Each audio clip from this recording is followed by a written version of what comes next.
BJP Trinamool কি করতে পারে তা বাঁকুড়ার মানুষ দেখে নিয়েছেন।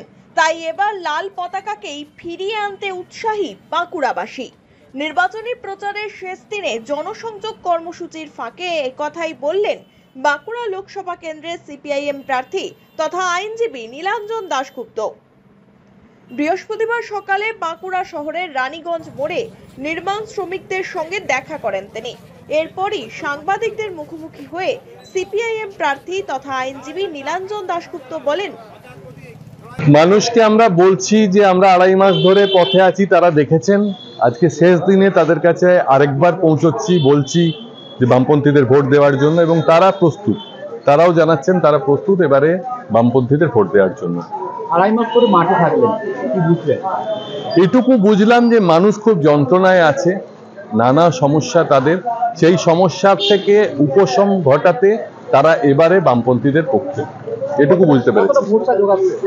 ভরসা যোগাচ্ছে, মানুষ স্বতঃস্ফূর্তভাবে আমাদের সঙ্গে এগিয়ে আসছেন। যেখানে আমরা মিছিল হয়তো 30 জনে শুরু করছি, সেখানে মিছিলের শেষে 150-200 লোক হয়ে যাচ্ছে। মানুষ আসছেন, তারা বলছেন। এবারে আর কোনো উপায় নেই, আমরা দেখে নিয়েছি বিজেপি তৃণমূল বাঁকুড়ায় কি করতে পারে তারা দেখে নিয়েছেন। তাই এবারে লাল পতাকাকেই ফিরিয়ে আনতে তারা উৎসাহী। ইতিমধ্যেই বাঁকুড়ায় স্বরাষ্ট্রমন্ত্রী, প্রধানমন্ত্রী, বারে বারে মুখ্যমন্ত্রী ঘুরে গেছেন, কি বলবেন? আসলে বলার কিছু নেই। এখানের ঘাঁটিটা যে লাল সুনামি আসছে এটা ওনারা আভাস পেয়েছেন। অগ্রিম আভাস পেয়ে বারবার তাদেরকে বড় বড় নেতাদের নিয়ে আসতে হচ্ছে যদি বাতাসটা কিছু বদলাবার যায়। কিন্তু এটা অলরেডি সাইক্লোন হয়ে গেছে, আর কিছু করার নেই। 4 তারিখেই দেখতে পাবেন ব্যালট বক্সে তার প্রতিফলন। আজকে শেষ বেলায় মানুষের কাছে কি বার্তা নিয়ে যাচ্ছেন, কি বলবেন? মানুষের কাছে একটাই বার্তা, আমরা এখানে জিতছি, বামপন্থা ফিরে আসছে পশ্চিমবঙ্গে। এখন সময়ের অপেক্ষা, এবং আমরাই একমাত্র দল যারা দলবদল করি না, যারা চুরি করি না, যারা সৎভাবে রাজনীতিটাকে রাজনীতির মতোই করি, ধর্ম নিয়ে কোনো রাজনীতি করি না। এবং সেই জন্যই সংসদে কথা বলার জন্য বাঁকুড়া থেকে এবং অন্যান্য কেন্দ্র থেকে বামপন্থীদের জয়ী করার জন্য সবার কাছে আবেদন জানাচ্ছি।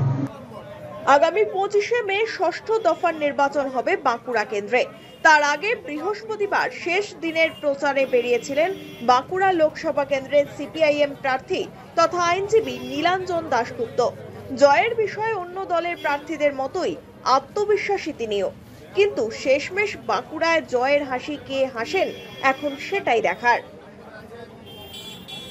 Bureau report, One India Bangla.